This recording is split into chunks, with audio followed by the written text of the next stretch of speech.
Good morning. Please will everyone find their seats so we can prepare for this morning's service.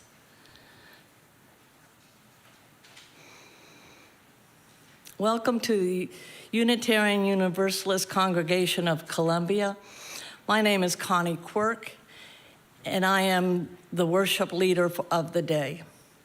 To those of you here with us in the sanctuary, please be advised that this service is being streamed on YouTube.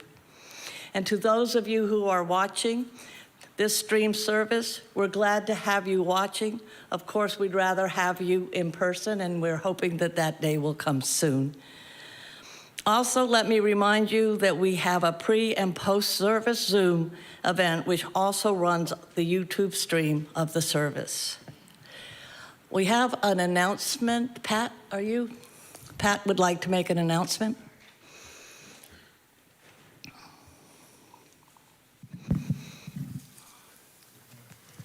Sorry, my glasses are fogging up. I am Pat Moore, and Linda Brenison and I co-chair the Denominational Connections Committee, and that's what I'm up here for today. There will be a letter appearing in all our publications soon, but we didn't get it in time for today, so that's the reason I'm making this announcement. Some of you were here for our conversations on August 7th.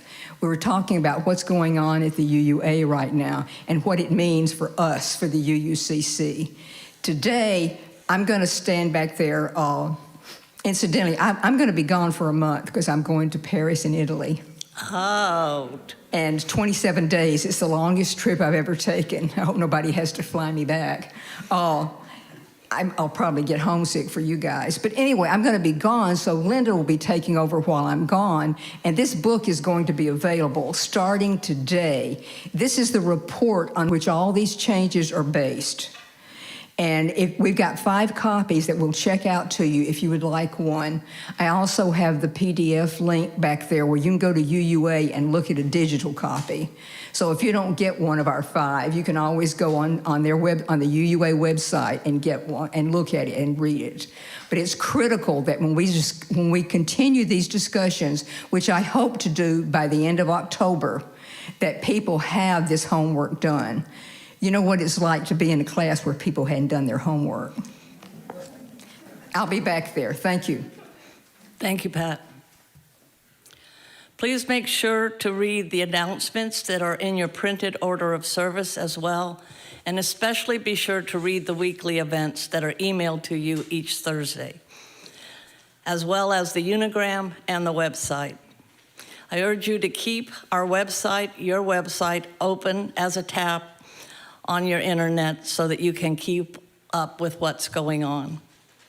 Please practice the COVID restrictions that are currently in place per board-approved guidelines.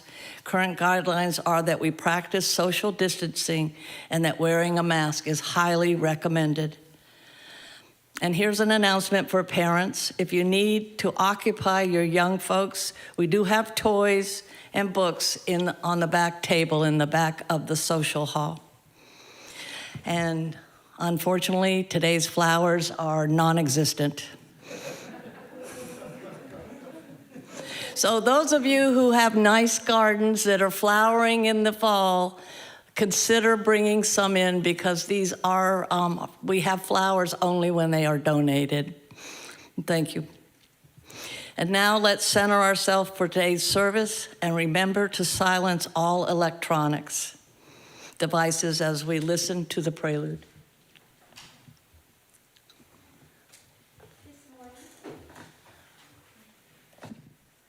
This morning, in recognition of Hispanic Heritage Month, we'll be enjoying some amazing music by Hispanic and Latinx composers. Starting with our prelude, which is by Chiquinha Gonzaga. She was a Brazilian composer who lived from 1847 to 1935 and was also an amazing pianist and Brazil's first female conductor. Her father arranged her marriage when she was only 16, and after some years when her husband demanded she choose between him and music, she replied, "I do not understand life without harmony."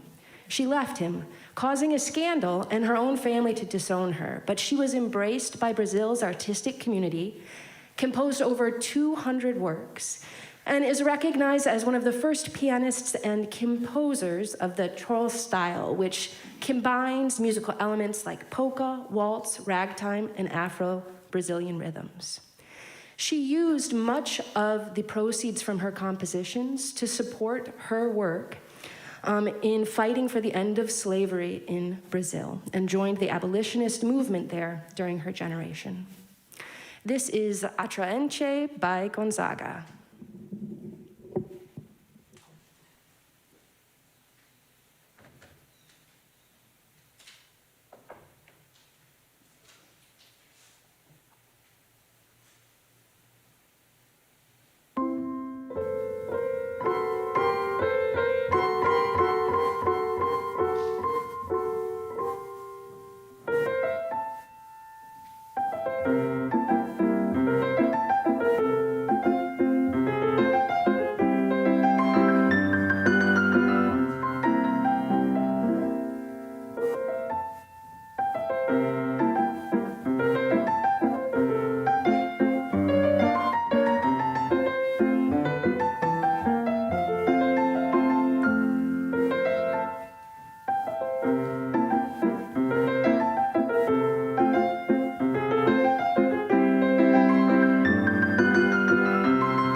Thank you, Anna.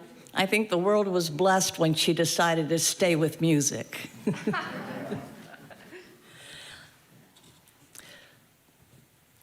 Thank you. And now will you please stand and join me in the congregational covenant as found in your order of service.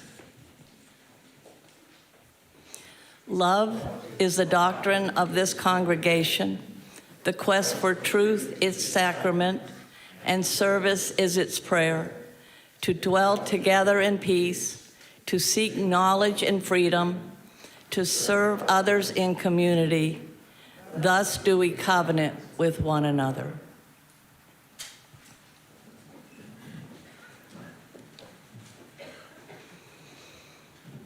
Our minister is the Reverend Stephen Robinson, and on the Sundays when Stephen is not in the pulpit, of course he's present right now, so this is not one of those. We present a variety of interesting speakers from this congregation, or from recognized guests from the wider community. Unitarian Universalism is a diverse and non-creedal religion. We are a covenantal religion, which means that we do not have to believe the same in order to treat each other the same, with respect, equity, compassion, and dignity. Our community is based on deeds, not creeds. And there are a few letters down back there you could write if you were into doing some deeds today. As Unitarian Universalists, we side with love, embracing all people regardless of age, color, race, socioeconomic status, physical ability, or religious background. We have been officially designated by the Unitarian Universalist Association, the UUA, as a welcoming congregation that welcomes LGBTQ, and I understand you add IA plus after that. Now, we especially invite families and young children. We have a nursery.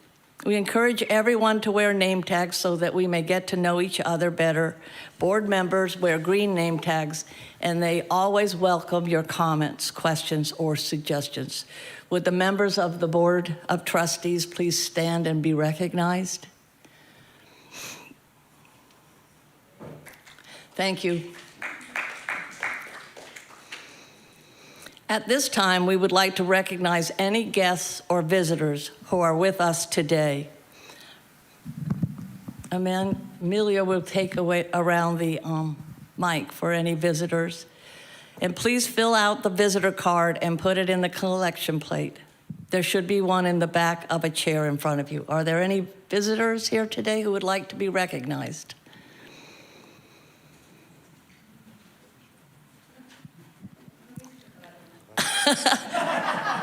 Well, we recognize you now. Thank you for coming.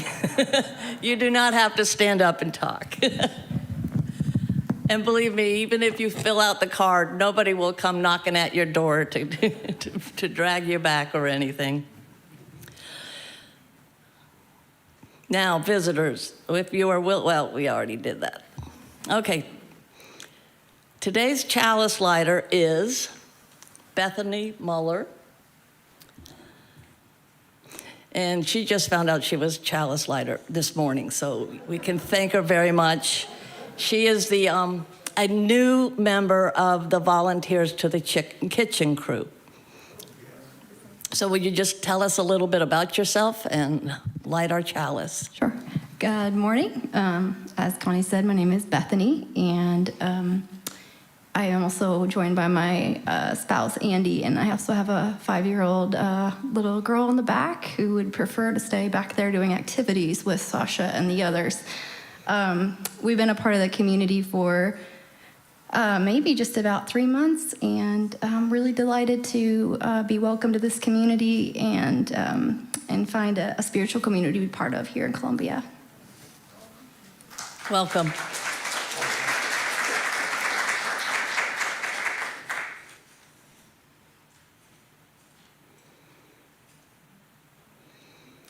Spirit of light and life, come unto us. This morning's musical meditation is by Mexican composer, pianist, and teacher Manuel Ponce. His music bridged the gaps between categories like popular, classical, folk, and orchestral, and he was called the creator of the modern Mexican song. He believed that Mexico should find an individual musical language that reflected its folk music and folklore, or as he called it, a musical art faithfully mirroring Mexico's own soul. You can hear the presence of this idea in his compositions. This is his Intermezzo number 1.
Thank you, Anna.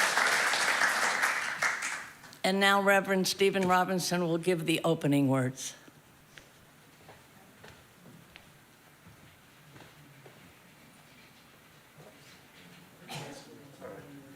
Sorry, it's Emilio. I'm your new minister. No, I can't. No. He assigned me to do this because this is Hispanic Heritage Month. So I'm going to read a poem as the opening words from Richard Blanco, which is, he was born in Madrid, Spain. I think he's now an American citizen, but I would say he's a Spanish-American poet. And his poem is called Como tú, which means like you. It's mostly in English, but there's a lot of como tú in the poet, so that means like you. Como tú, I question history blur in my eyes each time I face a mirror. Like a mirror, I gaze into my palm, a wrinkled map I still can read. My lifetime, an unnamed road I can find. Can't trace back to the fork in my parents' trek that cradled me here. Como tú, I woke up to this dream of a country I didn't choose, that didn't choose me, trapped in the nightmare of its hateful glares. Como tú, I'm also from the lakes and farms, waterfalls and prairies of another country I can fully claim either. Como tú, I'm either a mirage living among these faces and streets that raised me here, or I'm nothing, a memory forgotten by all I was taken from and can return to again. Like memory, at times I wish I could erase the music of my name in Spanish. At times I cherish it and despise it, my other syllables chasing in English. Como tú, I want to speak of myself in two languages at once. Despite my tongues, no word defines me. Like words, I read my footprints like my past, erased by waves of circumstance, my future uncertain as wind. Like the wind, como tú, I carry songs, howls, whispers, thunder's growl. Like thunder, I'm a foreign-born cloud that's drifted here. I'm lightning and the balm of rain. Como tú, our blood rains for the dirty thirst of this land. Like thirst, like hunger, we ache with the need to save ourselves and our country from itself.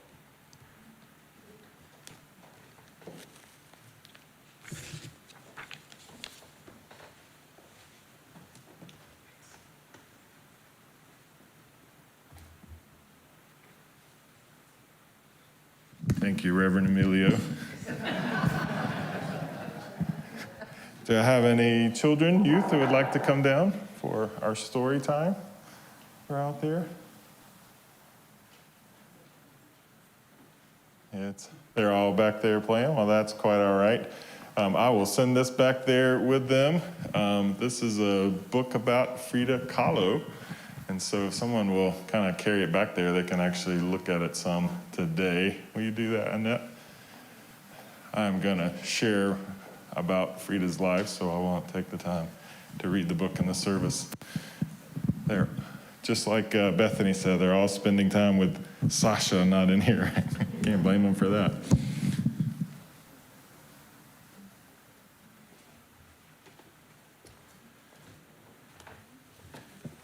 At this time, we'll move to our Candles of Community. This is a chance for us to come together in community, in covenant together, share our joys, share our concerns, be welcomed into this space with what we are holding, and be listened to in ways that maybe we don't often always experience in our lives. It's also a time to practice listening and hearing and feeling. And so I invite you, any Sunday that you would like to share, there are always 7 candles in the foyer where you can pick up a candle and come and share your joy or concern. So if you have done that today, please come down, briefly share your joy or concern, and place the candle into our pulpit area.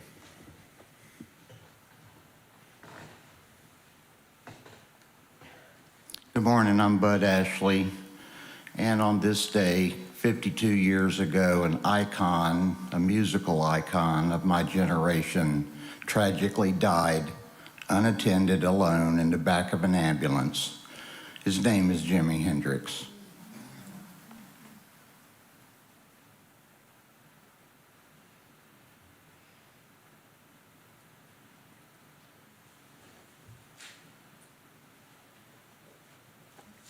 My candle. I'm Sharon Matchett, and I'm celebrating my return from California to see Meredith. And it was 2019, November 2019, Thanksgiving, that we saw each other last. So it was wonderful to get together. Thank you. Thank you. She's doing great. She was able to outwalk me and outlast me and everything. So I just can't tell you how marvelous it was out there and how wonderful it was to put my arms around her. Thank you.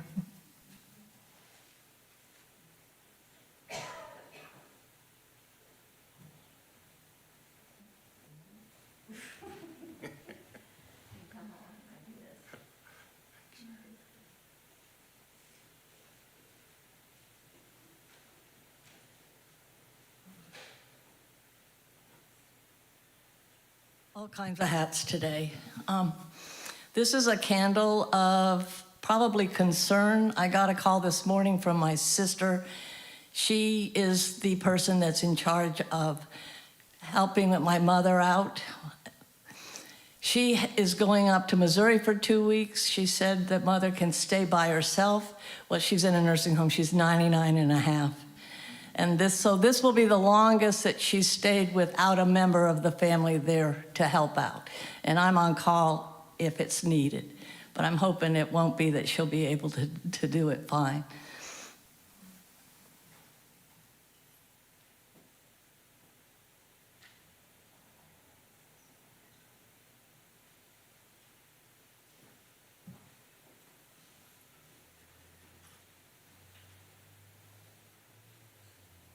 Good morning. I'm Jenny Verne. Can you hear me? I just learned as this service was beginning, I got a text that a friend of ours who is caring for his wife suffering from dementia has been charged with neglect and abuse of a bedridden person. We know this man, and as you know, we live in an adult community. Everyone in that community loves this couple, and they speak constantly about the fact that they have never known anyone, especially a male, to care for a sick spouse as kindly and gently as he takes care of his wife. And this just breaks my heart. So if you could please send some healing thoughts of support to this man. I don't know what the future is going to be, but the DSS is after him. Somebody is angry. I know who that is, I won't tell you, but it's not true. He is not abusive, he's kind and gentle. So please keep this nice man in your thoughts.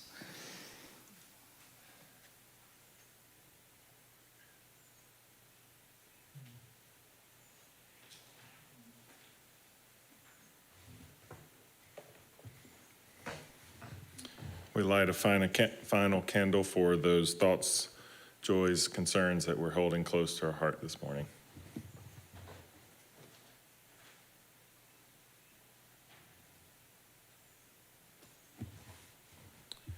Please join me in just a moment of breathing in, thinking about everything that you've heard, feeling everything that you felt, and sending that love and energy and connection.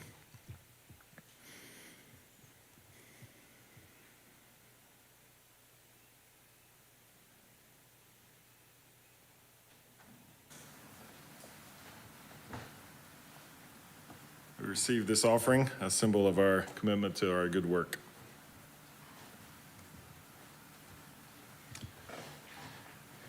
And thank you, Anna, for beautiful music today. Just tremendous. Can we just offer a round of applause for that?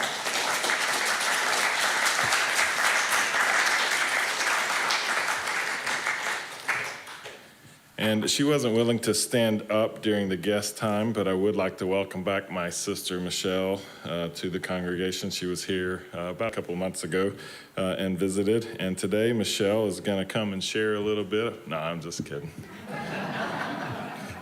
I wish y'all could see the look on her face she just gave me.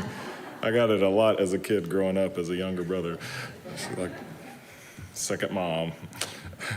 But glad to have you here. This is Hispanic Heritage Month, as Emilio and Anna have alluded to already in our service. Began on September 15th, goes through October 15th. This is a time each year that we celebrate the histories, the culture, contributions of American citizens whose ancestors came from Spain, Mexico, the Caribbean, Central, and South America. It started as a week in 1968 and then expanded to a month in the 1980s. The significance of the date of it starting on a celebration right in the middle of the month on the 15th is the Independence Days of so many of the countries that are involved, celebrating either on the 15th, the 16th, or the 18th. And so we are delighted to highlight this month and have opportunities to celebrate the Spanish heritage that is so much a part of our culture. The theme this year for Hispanic Heritage Month is Unidos, inclusivity for a stronger nation. The poem that Emilio read from Richard Blanco was written in, I believe, 2020 as a recognition of some of the work that was being done to repeal DACA, the Deferred Action for Childhood Arrivals. And he writes that he began to contemplate the circumstances in light of his own experiences. And having arrived here in his mother's arms when he was only 45 days old, wasn't a legal citizen of any country until he was 17 years old. But what if I had not been, he asked the question. And that question is what spurred the beautiful poem that Reverend Emilio read today. So thank you, Reverend. I promise that doesn't come with everything that Doctor has, so probably want to stick to that title, right? But one of the ways that we are celebrating Hispanic Heritage Month here today is a focus on one of the giants, and really that's probably not the best way to describe her, as she was about 5'6" and 90 pounds to describe her as a giant, but she absolutely was. The life, the work, the story of Frida Kahlo. Now I have, ever since we posted this online and that we were going to be celebrating her today and her work, I have lots of folks that have come to me and talked about exhibits they've been to or places that they've seen and things that they've read about her work or exposed to, and even this morning, some just great connections to the life and the work of Frida Kahlo. And so I have decided, based on all of that, that's too intimidating to try to speak about it. So we're just going to go right to your song there, Deb, and we'll celebrate. Deb is, and Anna, if you were here for rehearsal, or singing Busca de Amor, and it's just beautiful. And I'm looking forward to the song after I finish stumbling through this sermon. Most of what I'm sharing today is based on some of my own learning and experience over the years, Frida Kahlo, and a great deal of it today is based on a biography that I read by Hayden Herrera, which I would highly recommend. And it is one of those books that comes with pictures, so that's nice. It is a 450-page biography that I'm going to summarize here for you today.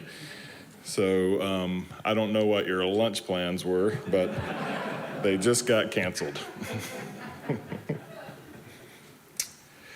In reading the autobiography and getting to know an in-depth experience of getting to know the life and the work of Frida Kahlo. And really, there's no way to get to know Frida Kahlo without getting her partner in life and an experience of Diego Rivera as well. So really, it is a story of getting to know this complex and beautiful and talented, larger-than-life couple. Frida was a woman who was an artist at the very core of her being. Her life was passionately driven by social justice and the politics of Mexico at the time. I noticed that it even shows up, there's an inscription in the Blue House that is now a museum to Frida. There's an inscription there that says something toward the beautiful life of Frida Kahlo, who was born on July 6th, 1910. Her actual birthday is July 6th, 1907, but she claimed July 6th, 1910, because that is the day of the beginning of the revolution in Mexico. And so she often says that she believed that Mexico and herself were born at the same time. What a beautiful way to understand your life, that woven and connected to a country and a culture that you loved, and that is the life of Frida Kahlo. To share a little bit of her story, so much of it is already known, and I probably should, instead of trying to summarize this book, try to summarize the book that I was going to read for a children's sermon.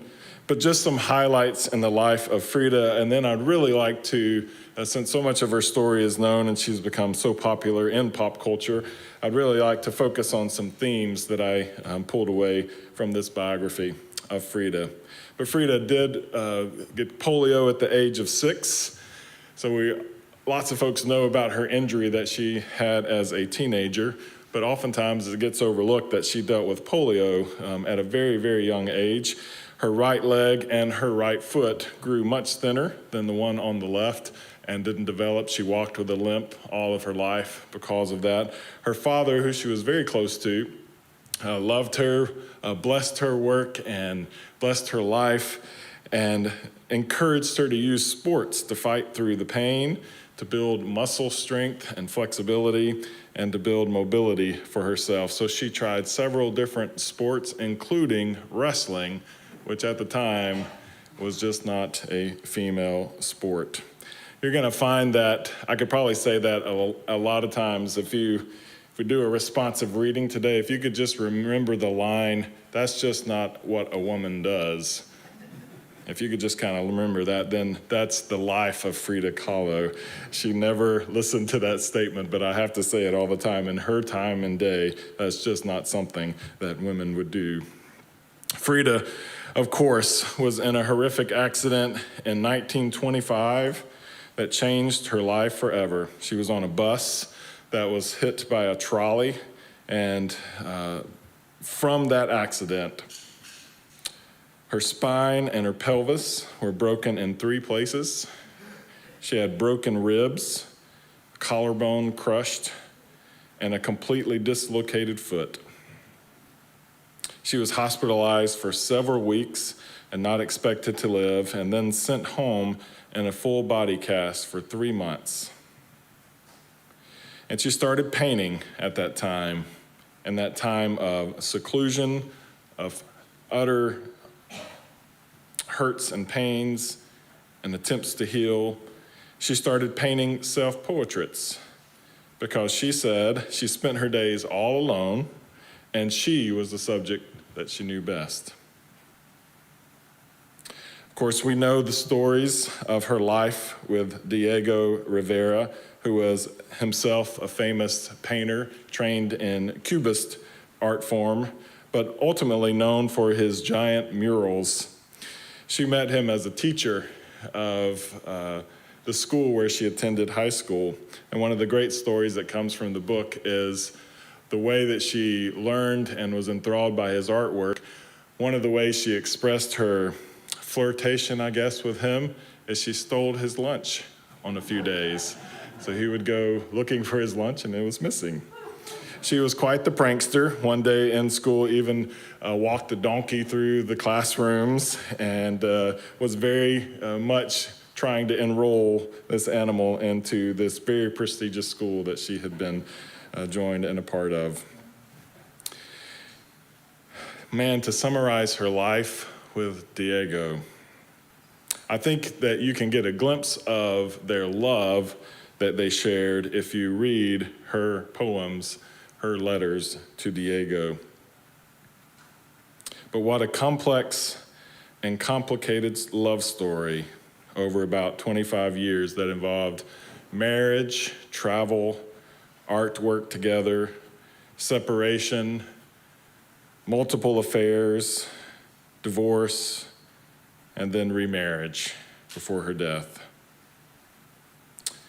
She recognized Diego as larger than life. And if you look at them side by side in pictures or paintings, that's exactly how they looked. He was a huge guy, very tall, very large. She was very small. For her, she looked at him and some of her writings as she would say, he is a deity. He looked at her as a precious gift. She recognized the great talent that he had, the eye for art that he possessed.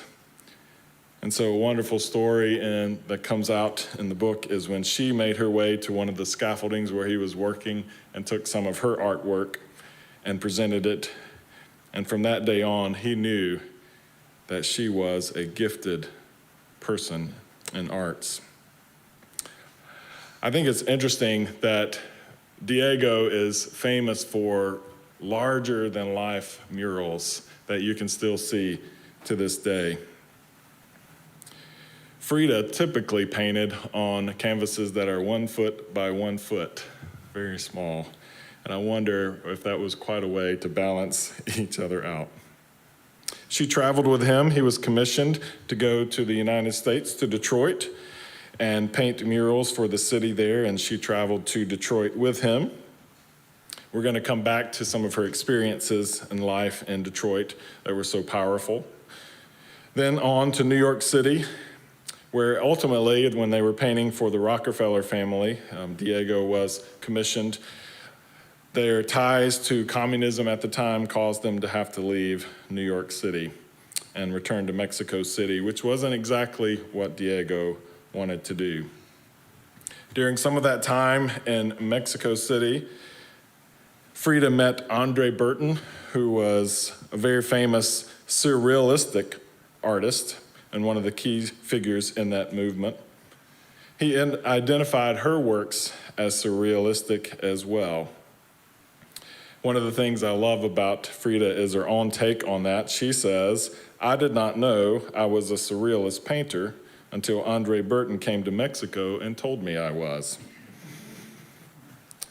Being exposed to the work of Burton and Salvador Dali, this is a time where in the breakdown of the relationship with Diego, Frida traveled on her own. This is one of those times where you're supposed to do that refrain. Traveled on her own to the United States and was responsible for her own art show. What should we say there? That is just not something a woman would do in the early 1900s. But Frida did. She broke lots of different barriers.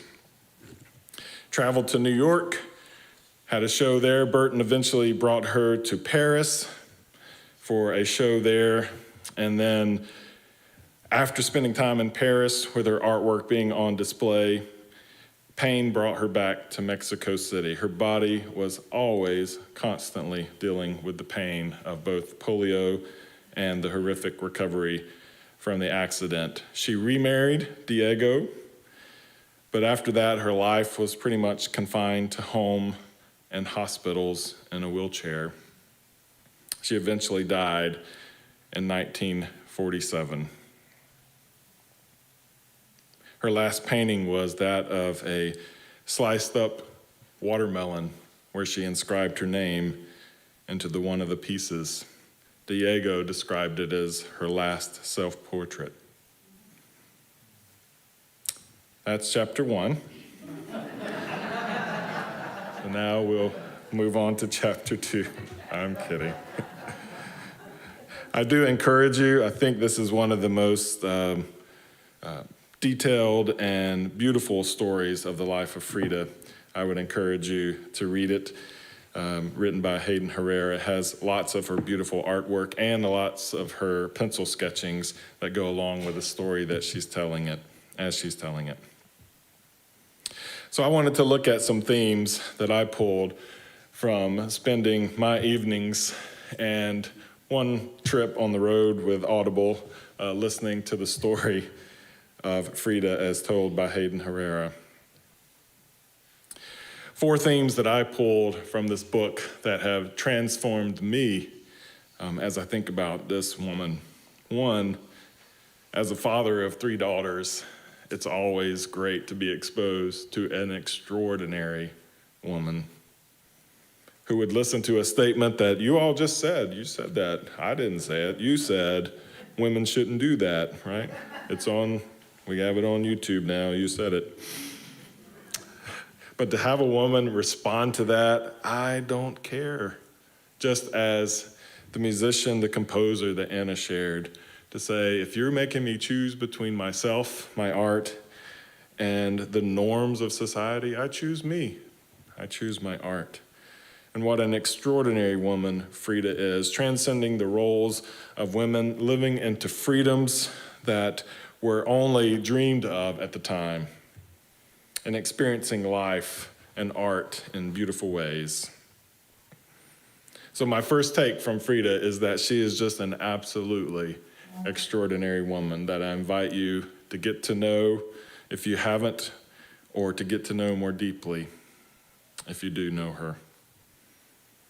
Our great picture on the front of our program is simply entitled Self-Portrait with the Monkey.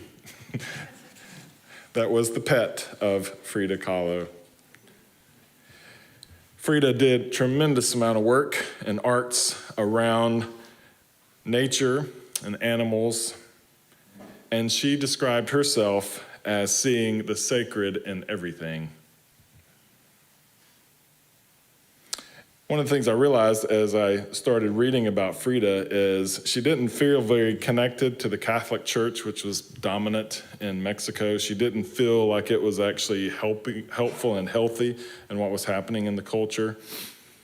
And I wish she had found Unitarian Universalism, because she would be a great fit. So much of what I share about her, when I literally said, she said that she saw the sacred in everything. One of the commentators in here said that she saw a sacred web of existence around her. It's like, man, that sounds familiar, doesn't it?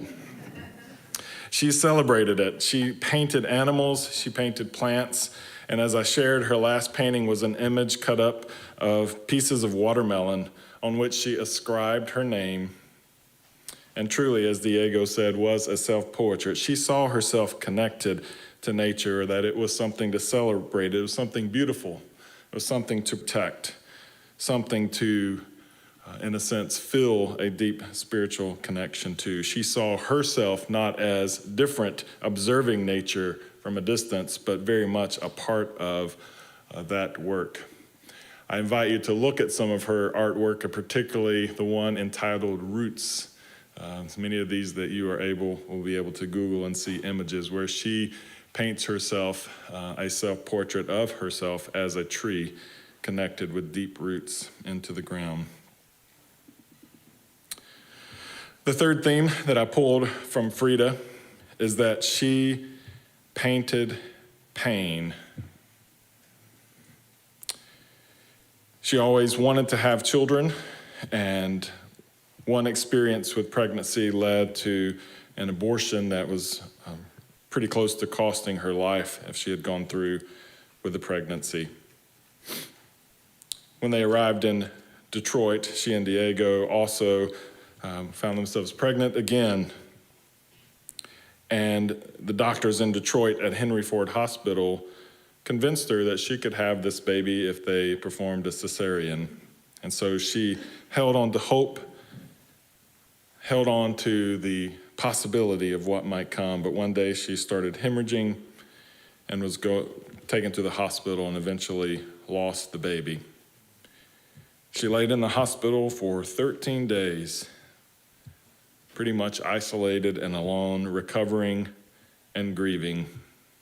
On day 13, she asked for a pencil and a piece of paper, and she started drawing her experience of miscarriage. Probably the most famous painting from that series is simply entitled Henry Ford Hospital, where she paints herself in a bed with different connections of images of grief around her experience of a miscarriage. This is not, I was talking to, sorry if I see George, talking to George before about going to a exhibit of Frida's, and imagine this painting is included in that. From my experience of looking at it online, looking at it in the book, I don't know how you stand there and walk away from it at some point. The details, the beautiful imagery of naming grief and pain and putting it into words, per se, with art. She later painted her pain as she spent the last years of her life in a steel and plastic metal corset that in some sense literally held her spine together for her. Another painting I would encourage you to look up is entitled The Broken Column, where she painted herself as this thing that was being held together by a contraption. What a tremendous gift to be able to give a voice and an image to pain, to name it out loud so that people can see it and experience it and somehow feel connected to it with their own pain, with their own empathy, with their own love, with their own care. This is not something that we do so well in our culture. We tend to avoid pain, and we definitely don't want to talk about it. And we create a time in a service where we invite pain to come and have a microphone and a candle and to be shared out loud. But we just don't have enough spaces in our world to do that. I'm so thankful that Frida was vulnerable enough to take her pain and put it into art so that others could see it, experience it, connect to it, and give us an ability to tolerate a space where people share their pain. Herrera says that one person, when she was observing the work of Frida, said, "Man, that's hard to look at one of her paintings." Yes, it is. That's the point. It is hard to look at, and we have to force ourselves at times. If we're going to be the empathetic, caring community that we ascribe to here at the UUCC, then we have to force ourselves at times to take a look at things that are hard to look at, to engage things that are hard to experience, so that we can be a presence in the midst of that suffering. Thank you, Frida, for painting it out loud for us to see and experience. The last thing that I will share is focused on her self-portraits. As I described earlier, Frida said that she did not see herself as a surrealist, even though Burton says she was. But her thoughts on it is, she said, they thought I was a surrealist, but I am not. I never painted dreams. I only painted my own reality. So think about that in regards to a self-portrait. I only painted my own reality. I never painted dreams. If you look at her many self-portraits, you will see images that are hard to look at, images that are distorted, images that are anything but what Frida would probably look at and see if she looked into a mirror. And so because the image didn't look as it would if it were photographed or looking in a mirror, she was described a surrealist. She saw herself as a true realist, that she painted how she felt, how she saw herself, how she experienced herself, and that was actually more important than what she saw in the mirror. If we truly embrace that, can we imagine the implications for our culture today? how that would transform our understanding of a transgender community, how that would help us understand and see people who are hurting that don't name it out loud for others to see, to look past the images that the culture says is beautiful, the culture says is acceptable, and to say, this is what's acceptable, to be seen for who you really are. Frida writes, I don't know whether my paintings are surrealist or not, but I do know they are the frankest expression of myself. Since my subjects have always been my sensations, my state of mind, and the profound reactions that life has been producing in me, I have frequently objectified all of this in figures of myself, which were the most sincere and real thing that I could do in order to express what I felt inside and outside of myself. I don't know if we could add this with any kind of poetry to our opening words, but what if we described ourselves at the UUCC that welcomed as a place where you could express the frankest expression of who you are, to be seen as the most sincere and real thing that you truly see yourself to be. Frida, we will try and reach that goal. At one point, Herrera says that she believed Frida held a mirror up to her soul.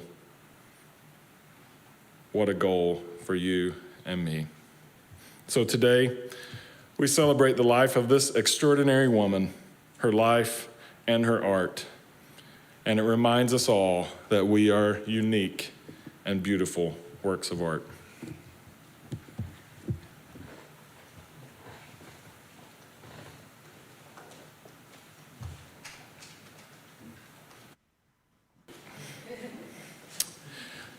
Briefly, our closing words come from the lips of Frida Kahlo as we invite ourselves to extinguish our chalice and leave this place.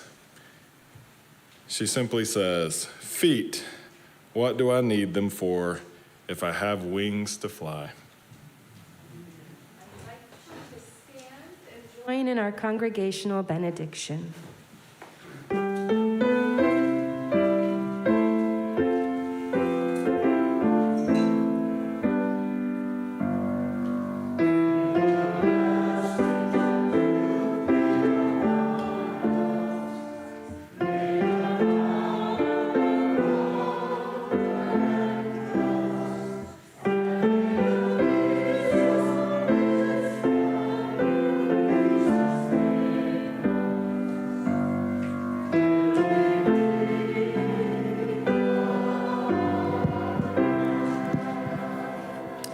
Thank you all for being a part of the service today, and we appreciate your willingness to push outside your comfort zone and sing in a different language. It was beautiful. And I have this book up here. If anyone would like to borrow it, you're more than welcome to do so, and I encourage you to continue your own study into the life of the amazing Frida Kahlo. For all the visitors here today, thank you so much for being a part of this service. We hope that you give us a chance to get to know you as you get a chance to get to know us after the service, and hope to see you again. Thank you all.